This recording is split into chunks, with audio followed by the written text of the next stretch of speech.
Good morning વિદ્યાર્થી. Chapter number 14 પર્યાવરણીય રસાયણ વિજ્ઞાન.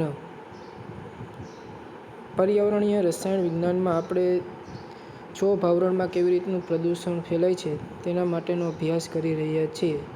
તેમાં આપણે પાર્ટ 3માં ગ્લોબલ વોર્મિંગ અને એસિડ વર્ષાની અસરો કેવી કેવી જોવા મળે છે તેના વિશે પાર્ટ 3માં આપણે અભ્યાસ કર્યો.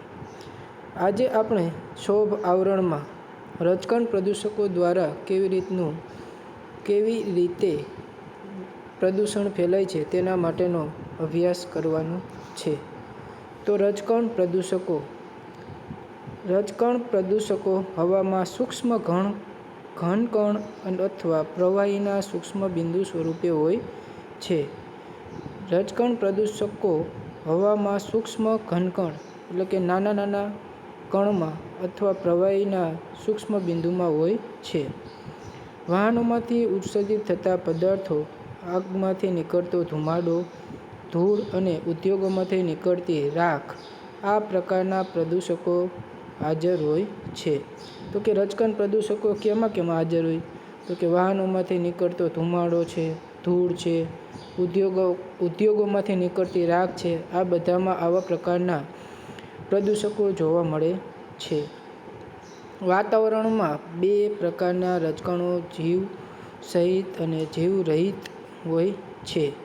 વાતાવરણમાં બે પ્રકારના રજકણો આવે, એક જીવ સહિત અને એક જીવ રહિત હોય છે. જીવાણુ, ફૂગ અને શેવાળ કે લીલ વગેરે સૂક્ષ્મજીવો જે વાતાવરણમાં ફેલાયેલા હોય છે. ફૂગ છે, શેવાળ છે, લીલ છે કે સૂક્ષ્મજીવો આવા વાતાવરણમાં ફેલાયેલા હોય છે. તે જીવ સહિતના રજકણ પ્રદૂષકો છે. આ બધાનો કેમાં સમાવેશ કરવામાં આવે છે? તો કે જીવ સહિતના રજકણ પ્રદૂષકોમાં તેમનો સમાવેશ કરવામાં આવે છે. તે જીવ સહિતના પ્રદૂષકો છે. હવામાં જોવા મળતી કેટલીક ફૂગ માનવજાત એલર્જી ઉત્પન્ન કરે છે. તો કે હવામાં જોવા મળતી કેટલીક ફૂગ છે એ માનવજાત એટલે કે માણસોમાં એલર્જી ઉત્પન્ન કરે છે. તેઓ વનસ્પતિમાં રોગ પણ ઉત્પન્ન કરે છે. આ હતા જીવ સહિતના રજકણ પ્રદૂષકો. તો કે એમાં કોનો સમાવેશ થાય? તો કે ફૂગ છે, શેવાળ છે, લીલ છે, આવા જીવાણુ એટલે કે બેક્ટેરિયાનો સમાવેશ કરવામાં આવે છે.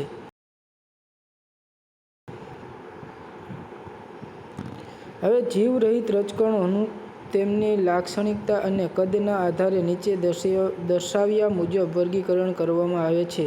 કે જીવ રહિતના રજકણો છે એને નીચેના મુજબ એના કદ અને એની લાક્ષણિકતાના આધારે નીચે પ્રમાણે એનું વર્ગીકરણ કરવામાં આવ્યું છે. તો પહેલું ધુમાડો કાર્બનિક પદાર્થના દહન દરમિયાન ઉત્પન્ન થતા ઘન અથવા ઘન પ્રવાહી કણોનું મિશ્રણ છે. તો કે ધુમાડો શું છે? કે કાર્બનિક પદાર્થો છે ને દહન દરમિયાન ઉત્પન્ન થતો ઘન અથવા ઘન અને પ્રવાહી કણોના મિશ્રણ છે.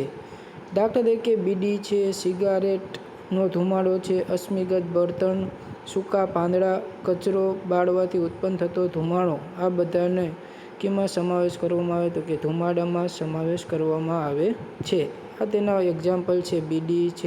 બીડી એટલે સિગારેટનો ધુમાડો, અશ્મિગત બળતણ છે, સૂકા પાંદડા અને કચરો બાળવાથી ઉત્પન્ન થતો ધુમાડો. હવે બીજું ધૂળ બારીક ઘનકણ છે.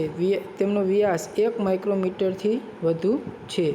ધૂળના બારીક ઘનકણ એટલે સૂક્ષ્મ ઘનકણ છે. તેનો વ્યાસ 1 માઇક્રોમીટરથી વધુ છે. ઘન પદાર્થોને વાળતા કે દળતા આવા ઘન પેદા થાય છે. ઘન પદાર્થોને જ્યારે વાટવામાં આવે અથવા એને દળવામાં આવે ત્યારે આવા ધૂળ જેવા રજકણો ઉત્પન્ન કરે છે. પવનના જોરદાર સપાટાથી ઉડતી રેતી છે. લાકડાને વહેરવાથી ઉત્પન્ન થતો લાકડાનો વહેર છે. કોલસાને તોડવાથી ઉત્પન્ન થતો ભૂકો, ઔદ્યોગિક કારખાનાઓમાંથી ઉડતી રાખ ને સિમેન્ટ, ધૂળની ડમરીઓ વગેરે આ પ્રકારના રજકણ ઉત્સર્જનના વિશિષ્ટ ઉદાહરણો છે. તો કે આ બધા રહ્યા લાકડાના નાના કણ છે, કોલસાનો ભૂકો છે, કારખાનાઓમાંથી ઉડતી રાખ છે, સિમેન્ટ છે, પછી ધૂળની ડમરીઓ, આ બધાનો ધૂળ રજકણમાં સમાવેશ કરવામાં આવે છે. ત્રીજું, ધુમ્મસ. ધુમ્મસ ફેલાયેલા પ્રવાહીના કણોથી અને હવામાનની વરાળના ઠારણ પ્રક્રિયાથી ઉત્પન્ન થાય છે. તો કે ધુમ્મસ કેવી રીતની વાતાવરણમાં ફેલાય? તો કે પ્રવાહી કણોથી અને હવામાં વરાળ જે હોય એનું ઠારણ પ્રક્રિયાથી ઉત્પન્ન થાય છે. એટલે કે એ નીચા તાપમાને વરાળી હોય એનું તાપમાન નીચું આવે એટલે એ કેમાં પાણી સ્વરૂપમાં એનું રૂપાંતર થાય છે.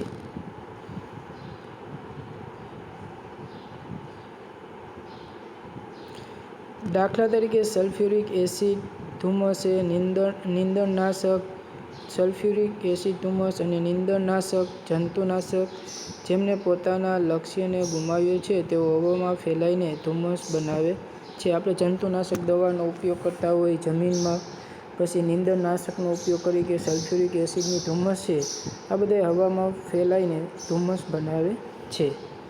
હવે ચોથું છે ધૂમ. ફ્યુમ્સ સામાન્ય રીતે ઉર્ધ્વપાતન અને નિસ્યંદન, પ્રવાહીના ઉકળવાથી અને કેટલાક અન્ય રાસાયણિક પ્રક્રિયાઓ દરમિયાન ઉત્પન્ન થતી બાષ્પની ઠારણ ક્રિયાથી ઉત્પન્ન થાય છે. તો કે ધૂમ કેવી રીતની ઉત્પન્ન થાય? તો ઉર્ધ્વપાતન એટલે કે કોઈ ઘન પદાર્થ હોય એને તમે ગરમ કરો એટલે એમાંથી એને ગરમ કરવાથી એમાંથી એક પ્રવાહી સ્વરૂપનું એનું લેયર આજુબાજુ બનતું જોવા મળે છે, તેને ઉર્ધ્વપાતન કહે છે. નિસ્યંદન એટલે કોઈ બે પ્રવાહી હોય એને આપણે અલગ પાડવો હોય તો એને તાપમાન, એના બોઇલિંગ પોઈન્ટ એટલે કે ઉત્કલન બિંદુ એના જુદા જુદા હોય છે, તો એ જુદા જુદા તાપમાને તેઓ અલગ પડે છે, એને નિસ્યંદન પદ્ધતિ કહેવામાં આવે છે. સામાન્ય રીતે કાર્બનિક દ્રાવકો, ધાતુઓ અને ધાતુના ઓક્સાઇડો ધૂમ રજકણો બનાવે છે. કાર્બનિક દ્રાવકો એટલે કે જે મિથેનોલ છે, આ બધા દ્રાવકો રહ્યા, કાર્બનિક દ્રાવકો છે, આ ધાતુઓ છે, ધાતુના ઓક્સાઇડ છે, આ બધા રજકણો ધૂમ રજકણો બનાવે છે. રજકણ પ્રદૂષકની અસર મુખ્યત્વે તેના કણના કદ પર આધારિત હોય છે. તો કે રજકણ પ્રદૂષકની અસર એને મુખ્યત્વે તેના કણના કદ પર આધારિત હોય છે. હવામાં ઉત્પન્ન થતા રજકણો જેવા કે ધૂળ, ધુમ્મસ વગેરે માનવજાતની તંદુરસ્તી માટે હાનિકારક છે. તો કે હવામાં આવા રજકણો હોય, ધૂળ છે, ધુમ્મસ છે, ધૂમ છે, આ વગેરે માણસો માટે અથવા માનવજાત માટેના તંદુરસ્તી માટે હાનિકારક છે. 5 માઇક્રોનથી વધુ કદના રજકણોને નાકમાં માર્ગમાં જમા થાય છે, જ્યારે 1 માઇક્રોન જેટલા કદના રજકણો ફેફસા સુધી સરળતાથી પ્રવેશી શકે છે. એટલે કે 5 માઇક્રોન જેટલું કદ હોય તો એ આપણા નાકના માર્ગમાં જમા થાય છે, બાકી જ્યારે 1 માઇક્રોનથી નાનું કદ હોય તો એ આપણા ફેફસા સુધી સરળતાથી પ્રવેશી શકે છે. વાહનોમાંથી ઉત્સર્જિત થતું લેડ એક મુખ્ય વાયુ પ્રદૂષક છે. વાહનોમાંથી જે પેટ્રોલનું દહન થાય છે એમાં લેડનું પ્રમાણ હોય છે, તો લેડ એ પણ વાતાવરણમાં ભરવાનું છે, તો લેડ એક વાયુ પ્રદૂષક તરીકે વર્તે છે. ભારતના શહેરોમાં હવામાં લેડના ઉત્સર્જન માટેનો મુખ્ય સ્ત્રોત લેડયુક્ત પેટ્રોલ છે. હાલમાં ભારત શહેરમાં લેડ રહિત પેટ્રોલનો ઉપયોગ દ્વારા આ સમસ્યાને નિવારી શકાય છે. તો કે આપણે લેડ રહિત પેટ્રોલનો ઉપયોગ કરવામાં આવે તો આ સમસ્યાને નિવારી શકાય છે. લેડ રક્તકણોના વિકાસ અને પરિપક્વતામાં અવરોધ ઊભો કરે છે. હવે આપણે એક એક જોવાનું છે કે ધુમ્મસ, બરાબર, પછી ધૂમ, એના વિશેનો અભ્યાસ કરવાનો છે. તો ધુમ્મસ, ધુમાડો, સ્મોક અને હવાના ભેજના એટલે કે ફોગ શબ્દના જોડાણથી બનેલો શબ્દ છે. ધુમ્મસના ધુમાડા અને હવામાં રહેલા ભેજના શબ્દોના જોડાણથી બનેલો શબ્દ છે.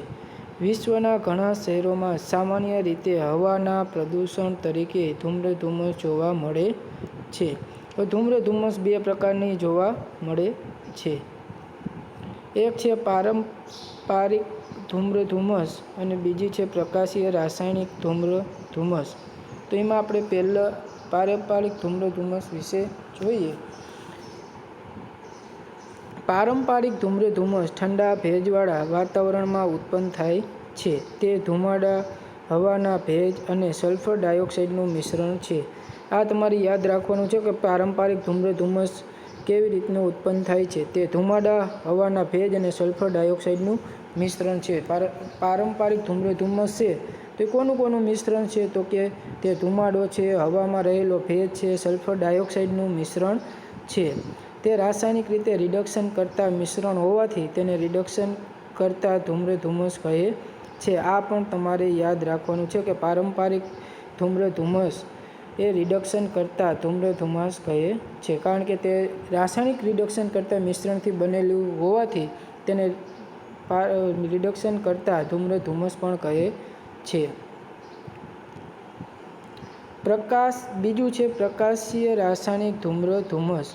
એ ગરમ, શુષ્ક અને સૂર્યપ્રકાશવાળા હવામાનમાં ઉત્પન્ન થાય છે. તો કે પ્રકાશ રાસાયણિક ધુમ્રધુમ્મસ ક્યાં ઉત્પન્ન થાય? તો કે ગરમ છે, શુષ્ક છે અથવા સૂર્યપ્રકાશવાળા હવામાનમાં ઉત્પન્ન થાય છે. તે વાહનો અને ઔદ્યોગિક એકમોમાંથી ઉત્પન્ન થતા નાઇટ્રોજન ઓક્સાઇડ અને હાઇડ્રોકાર્બન સંયોજનો પર સૂર્યપ્રકાશ પડવાથી ઉત્પન્ન થાય છે. તો પ્રકાશ રાસાયણિક ધુમ્રધુમ્મસ કેવી રીતનો ઉપયોગ થાય? તો કે નાઇટ્રોજન ઓક્સાઇડ છે અને હાઇડ્રોકાર્બન સંયોજનો પર સૂર્યપ્રકાશ પડવાથી તે પ્રકાશ રાસાયણિક ધુમ્રધુમ્મસની ઉત્પન્ન થાય છે. ધુમ્રધુમ્મસ ઓક્સિડેશન કરતાની ઊંચી સાંદ્રતા ધરાવતું હોવાથી તેને ઓક્સિડેશન કરતા ધુમ્રધુમ્મસ કહે છે. આ બે ધુમ્રધુમ્મસમાં તમારે પારંપરિક ધુમ્રધુમ્મસને રિડક્શન કરતા ધુમ્રધુમ્મસ તરીકે ઓળખવામાં આવે છે અને પ્રકાશીય રાસાયણિક ધુમ્રધુમ્મસને ઓક્સિડેશન કરતા ધુમ્રધુમ્મસ તરીકે ઓળખવામાં આવે છે. બરાબર. આ બંને વસ્તુ, આ પ્રકાશ રાસાયણિક ધુમ્રધુમ્મસ અને પારંપરિક ધુમ્રધુમ્મસમાં આ બંને વસ્તુ તમારે ખાસ યાદ રાખવાનું છે કે એ કેવી રીતનું ઉત્પન્ન થાય છે, કઈ જગ્યાએ ઉત્પન્ન થાય છે અને કેના મિશ્રણથી બનેલી હોય છે. બરાબર. હવેમાં આપણે પ્રકાશીય રાસાયણિક ધુમ્રધુમ્મસનું નિર્માણ કેવી રીતનું થાય છે તે જોશું. પ્રકાશીય રાસાયણિક ધુમ્રધુમ્મસનું નિર્માણ. જ્યારે અશ્મિગત બળતણનું દહન થાય ત્યારે જુદા જુદા પ્રકારના પ્રદૂષકો પૃથ્વીના છોભ આવરણમાં ઉત્સર્જિત થાય છે. જ્યારે અશ્મિગત બળતણનું દહન થાય છે, આપણે આગળ જોયું એનાથી સલ્ફર ડાયોક્સાઇડ, નાઇટ્રોજન ઓક્સાઇડ છે, આ બધાનું છોભ આવરણમાં ઉત્સર્જિત થાય છે. પછી કાર્બન ડાયોક્સાઇડ, કાર્બન મોનોક્સાઇડ છે, આ બધા છોભ આવરણમાં અશ્મિગત બળતણનું દહન થવાથી ઉત્પન્ન થાય છે. આ પૈકીના નાઇટ્રિક ઓક્સાઇડ અને હાઇડ્રોકાર્બન પૂરતું ઊંચું પ્રમાણ જ્યારે જમા થાય છે ત્યારે સૂર્યપ્રકાશની હાજરીમાં તેમની વચ્ચે શૃંખલા પ્રક્રિયા થઈ NO2 બને છે. એટલે કે નાઇટ્રિક ઓક્સાઇડ NO અને હાઇડ્રોકાર્બનનું પ્રમાણ છોભ આવરણમાં વધુ પ્રમાણમાં જમા થાય છે છોભ આવરણમાં, ત્યારે સૂર્યપ્રકાશની હાજરીમાં તેમની વચ્ચે શૃંખલા પ્રક્રિયા થઈ નાઇટ્રોજન ડાયોક્સાઇડ બને છે. આ NO2 સૂર્યપ્રકાશમાંથી મળતી ઊર્જા શોષીને નાઇટ્રિક ઓક્સાઇડ અને મુક્ત ઓક્સિજન પરમાણુમાં ફેરવાય છે. તો કે આ નાઇટ્રોજન ડાયોક્સાઇડ બને છે, બરાબર. એની સૂર્યપ્રકાશમાંથી પૂરતી ઊર્જા શોષીને શું બનાવે છે? નાઇટ્રિક ઓક્સાઇડ એટલે કે NO અને ઓક્સિજન પરમાણુમાં ફેરવાય છે. કે NO2 ગેસ છે, બરાબર, એનું સૂર્યપ્રકાશ HV એટલે સૂર્યપ્રકાશની હાજરી બતાવે છે કે એના હાજરીમાં ઊર્જાને શું કરે છે? નાઇટ્રોજન ડાયોક્સાઇડ ઊર્જાનું શોષણ કરીને NO એટલે કે નાઇટ્રિક ઓક્સાઇડ અને ઓક્સિજન પરમાણુમાં ફેરવાય છે. હવે મુક્ત ઓક્સિજન પરમાણુ વધુ પ્રતિક્રિયાત્મક હોવાથી હવામાં રહેલા ઓક્સિજન વાયુ સાથે સંયોજાઈને ઓઝોન બનાવે છે. કે આ ઓક્સિજન પરમાણુ જે મુક્ત થાય છે, બરાબર, એકલો સ્થાયી નથી, એટલા માટે હવામાં રહેલા ઓક્સિજન સાથે ઝડપથી પ્રક્રિયા કરીને તેનું ઓઝોનમાં રૂપાંતર થાય છે. કે ઓક્સિજન પરમાણુ વધુ પ્રતિક્રિયાત્મક છે, બરાબર, તો હવામાં રહેલા ઓક્સિજન સાથે પ્રક્રિયા કરીને ઓઝોન બનાવે છે. પ્રક્રિયા 2 દ્વારા બનેલા ઓઝોન વાયુ પ્રક્રિયા 1 દ્વારા બનેલા નાઇટ્રિક ઓક્સાઇડ સાથે NO સાથે ખૂબ જ ઝડપી પ્રક્રિયા કરી ફરીથી નાઇટ્રોજન ડાયોક્સાઇડ બનાવે છે, એટલે કે NO2 બનાવે છે. તો આપણે જોયું કે પ્રક્રિયા 1માં શું બને છે, ઓક્સિજન, અને એ ઓક્સિજન હવામાં રહેલા ઓક્સિજન મોલિક્યુલ સાથે અણુ સાથે પ્રક્રિયા કરીને ઓઝોન વાયુ બનાવે છે. એ પ્રક્રિયા 2માં જોયું આપણે. હવે પ્રક્રિયા 1 દ્વારા બનેલા નાઇટ્રિક ઓક્સાઇડ અને પ્રક્રિયા 2 દ્વારા બનેલા ઓઝોન, આ બંને વચ્ચે ઝડપથી રાસાયણિક પ્રક્રિયા થાય છે અને તે નાઇટ્રોજન ડાયોક્સાઇડ બનાવે છે. હવે NO2 નો રંગ કેવો? કથ્થાઈ રંગનો વાયુ છે. આ NO2 કેવા રંગનો? કથ્થાઈ રંગનો વાયુ છે. તેનું પૂરતું ઊંચું પ્રમાણ વાતાવરણને ધૂંધળું બનાવે છે. તે નાઇટ્રોજન ડાયોક્સાઇડનું વાતાવરણ એટલે કે ક્ષોભ આવરણમાં એનું પ્રમાણ વધવાથી એ વાતાવરણને કેવું બનાવે છે? ધૂંધળું બનાવે છે. એનું રાસાયણિક સમીકરણ આ પ્રમાણે આપેલું છે. નાઇટ્રિક ઓક્સાઇડ, આ નાઇટ્રિક ઓક્સાઇડ અને વાતાવરણમાં રહેલા ઓઝોન સાથે પ્રક્રિયા કરીને નાઇટ્રોજન ડાયોક્સાઇડ અને O2 ઓક્સિજન અણુ આપે છે. ઓઝોન ઝેરી વાયુ છે તથા NO2 અને O3 બંને પ્રબળ ઓક્સિડેશન કરતા છે. તે પ્રદૂષિત હવામાં દહન ન પામેલા હાઇડ્રોકાર્બન સાથે પ્રક્રિયા કરી ફોર્માલ્ડિહાઇડ, એક્રોલીન અને પરઓક્સી એસિટાઇલ નાઇટ્રેટ બનાવે છે. બરાબર. આ જો ઓઝોન છે એ કેવું ઝેરી વાયુ છે અને NO2 અને O3 બંને કેવાય? પ્રબળ ઓક્સિડેશન કરતા એટલે એનો અર્થ શું થાય? ઓક્સિડેશન કરતા એટલે કે સામેની જે છે એનું ઓક્સિડેશન થશે અને પોતે NO2 અને O3 નું શું થશે? રિડક્શન થશે. એને શું કહેવામાં આવે છે? ઓક્સિડેશન કરતા. ને રિડક્શન કરતા કોને કહેવામાં આવે છે? તો કે સામેને જો કોઈ હોય એને શું કરે? એનું રિડક્શન કરે અને પોતાનું શું થાય? ઓક્સિડેશન કરે. એને શું કરવામાં આવે છે? રિડક્શન કરતા કહેવામાં આવે છે. તો પ્રદૂષિત હવામાં દહન ન પામેલા હાઇડ્રોકાર્બન સાથે પ્રક્રિયા કરીને ફોર્માલ્ડિહાઇડ, એક્રોલીન અને પરઓક્સી એસિટાઇલ નાઇટ્રેટ બનાવે છે. NO2 અને O3 બંને પ્રબળ ઓક્સિડેશન કરતા છે અને હવામાં જે દહન ન પામ્યા હોય એવા હાઇડ્રોકાર્બન સાથે પ્રક્રિયા કરીને 3 નિપજ આપણને આપે છે. ફોર્માલ્ડિહાઇડ છે, એક એક્રોલીન છે અને પરઓક્સી એસિટાઇલ નાઇટ્રેટ બનાવે છે. આ વસ્તુ તમારે યાદ રાખવાની છે કે ફોર્માલ્ડિહાઇડ છે, પછી એક્રોલીન, પરઓક્સી એસિટાઇલ નાઇટ્રેટ બનાવે છે. આના તમને ફોર્મ્યુલા અહીંયા બંધારણ આપેલા છે. બરાબર. ફોર્માલ્ડિહાઇડ એટલે કે કાર્બન, મિથેન CH4 છે. હવે ઓઝોન છે તેની સાથે રાસાયણિક પ્રક્રિયા થઈને CH2 દ્વિબંધ O plus 3 mall H2O બનાવે છે. હવે CH2 દ્વિબંધ O એટલે કે આવી રીતનું આપેલું હશે CHO. આ કયું ક્રિયાશીલ સમૂહ છે? તો કે આલ્ડિહાઇડ છે અને એક કાર્બન છે એટલે કે એને શું કહેવામાં આવે છે? ફોર્માલ્ડિહાઇડ તરીકે ઓળખવામાં આવે છે.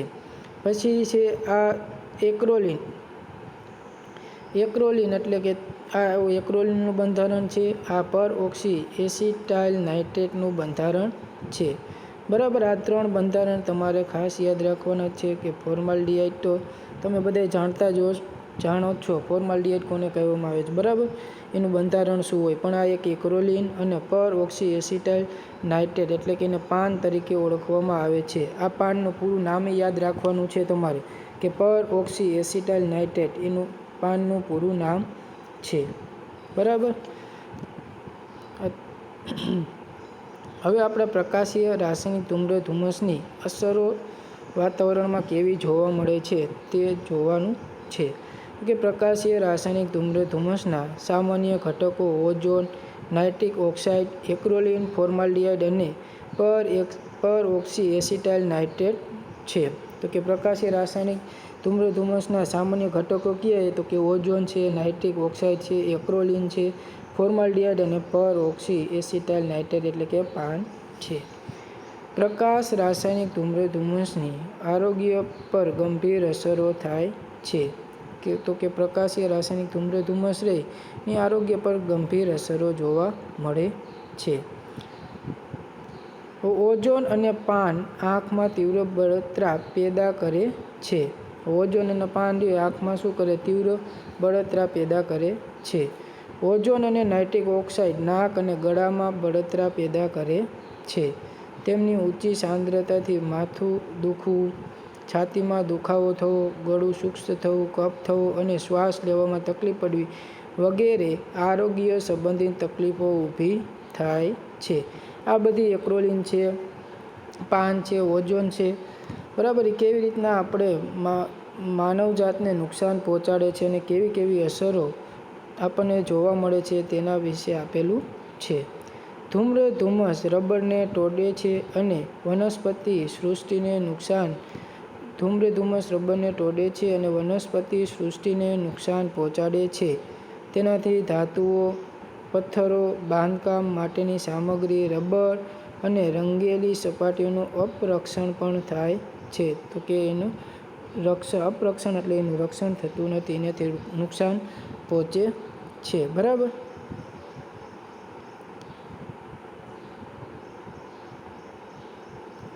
આ હતી પ્રકાશ રાસાયણિક ધૂમ્રધુમ્મસની અસરો. તો કે પ્રકાશ રાસાયણિક ધૂમ્રધુમ્મસમાં ઘટકો કયા કયા હોય? તો કે ઓઝોન છે, નાઇટ્રિક ઓક્સાઇડ છે, એક્રોલિન છે, ફોર્માલ્ડિહાઇડ અને પરઓક્સી એસિટાઇલ નાઇટ્રાઇટ છે, બરાબર. આ એની અસરો હતી. આ પ્રકાશીય રાસાયણિક નાઇટ્રોજન ઓક્સાઇડ અને બાષ્પશીલ કાર્બનિક પદાર્થો વાતાવરણમાં છે, બરાબર. એનાથી પ્રકાશીય સૂર્યપ્રકાશની હાજરીમાં તે ઓઝોનમાં રૂપાંતર થાય, પછી ઓક્સિજન મોલિક્યુલ આપણે પ્રક્રિયા જોઈ આપણે અહીંયા કે નાઇટ્રિક ઓક્સાઇડ અને ઓક્સિજન બંને પ્રક્રિયા થઈ નાઇટ્રોજન ડાયોક્સાઇડ બનાવે છે. એ આ નાઇટ્રોજન ડાયોક્સાઇડનું સૂર્યપ્રકાશની હાજરીમાં શું થાય? નાઇટ્રિક ઓક્સાઇડ અને ઓઝોન, બરાબર. આ બધી આપણે રાસાયણિક પ્રક્રિયા અહીંયા જોઈ. અને પ્રકાશ રાસાયણિક ધૂમ્રધુમ્મસ કેવી રીતની ઉત્પન્ન થાય છે, બરાબર. પછી NO2 અને O3 બંને પ્રબળ ઓક્સિડેશન કરતા છે. તે હાઇડ્રોકાર્બન સાથે પ્રક્રિયા કરીને 3 નિપજ આપણને આપે છે. ફોર્માલ્ડિહાઇડ છે, એક્રોલિન છે, પરઓક્સી એસિટાઇલ નાઇટ્રાઇલ છે, બરાબર. અને પછી આપણે જોયું કે આ બધી પ્રકાશ રાસાયણિક ધૂમ્રધુમ્મસની અસરો આપણને કેવી જોવા મળે છે. હવે આપણે પ્રકાશીય રાસાયણિક ધૂમ્રધુમ્મસને કેવી રીતે નિયંત્રિત કરી શકશું, એટલે કે આપણે એને કેવી રીતનું અટકાવી શકીએ. પ્રકાશ રાસાયણિક ધૂમ્રધુમ્મસને આપણે અટકાવી હોય તો એના માટેના શું શું ઉપાયો કરવા જોઈએ? તો પ્રકાશીય રાસાયણિક ધૂમ્રધુમ્મસને નિયંત્રિત કરવા અનેક વિધિઓ વપરાય છે. જો પ્રકાશ રાસાયણિક ધૂમ્રધુમ્મસના પ્રાથમિક પૂર્વવર્તી જેવા કે NO2 અને હાઇડ્રોકાર્બન સંયોજનો તથા દ્વિતીયક પૂર્વવર્તી જેવા કે ઓઝોન અને પાનને નિયંત્રિત કરીએ તો પ્રકાશીય રાસાયણિક ધૂમ્રધુમ્મસ આપોઆપ ઘટી જાય છે. તો કે જો પ્રકાશીય રાસાયણિક ધૂમ્રધુમ્મસમાં NO2 નાઇટ્રોજન ડાયોક્સાઇડનું પ્રમાણ ઘટે અથવા હાઇડ્રોકાર્બન સંયોજનોનું વાતાવરણમાં એનું પ્રમાણ ઘટે અથવા દ્વિતીયક પૂર્વવર્તી એટલે પ્રાથમિક જરૂરિયાત શું છે પ્રકાશ રાસાયણિક ધૂમ્રધુમ્મસ માટે?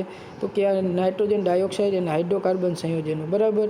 અને એની દ્વિતીયક પૂર્તિવર્તી એટલે કે દ્વિતીયક જરૂરિયાત કીની છે? તો કે ઓઝોન અને પાન છે. આ બંને 4 વસ્તુની ઘટાડો કરવામાં આવે તો પ્રકાશીય રાસાયણિક ધૂમ્રધુમ્મસ આપોઆપ ઘટી જાય છે. સામાન્ય રીતે વાહનોમાં ઉદ્દીપકીય રૂપાંતરકોના ઉપયોગ દ્વારા નાઇટ્રોજન ઓક્સાઇડ અને હાઇડ્રોકાર્બન સંયોજનોના વાતાવરણમાં ભળતા ઘટાડી શકાય છે. તો કે આપણે એવા ઉદ્દીપકોનો ઉપયોગ કરવામાં આવે તો કે નાઇટ્રોજન ઓક્સાઇડ અને હાઇડ્રોકાર્બન સંયોજનો વાતાવરણમાં તેનું પ્રમાણ ઘટાડી શકાય છે. તો એ કેવા ઉદ્દીપકોનો ઉપયોગ કરવામાં? તો કે કેટલાક વૃક્ષો જેવા કે પીનસ છે, જુનિપેરસ અને ક્વેર્કસ, પાયરસ અને વિટિસ જે નાઇટ્રોજન ઓક્સાઇડનું ચયાપચય કરી શકે છે. તેથી તેઓ વાવણી આ સંદર્ભમાં મદદરૂપ થઈ શકે છે. તો કે નાઇટ્રોજન ઓક્સાઇડનું આપણે પ્રમાણ વાતાવરણમાં ઘટાડવું હોય તો આ જે વૃક્ષોના નામ આપેલા છે આ બધા શું કરે છે? નાઇટ્રોજન ઓક્સાઇડનું ચયાપચયમાં તે ઉપયોગ કરે છે અને વાતાવરણમાં તેનું પ્રમાણ આ રીતે ઘટાડી શકાય છે. બરાબર. તો આ હતી આપણી પ્રકાશીય ધુમ્મસને કેવી રીતના વાતાવરણમાં તેનું પ્રમાણ ઘટાડી શકાય તે માટે. હવે આપણે પાર્ટ 5માં જોશું કે સમતાપ આવરણમાં પ્રદૂષણ કેવી રીતનું ફેલાય છે.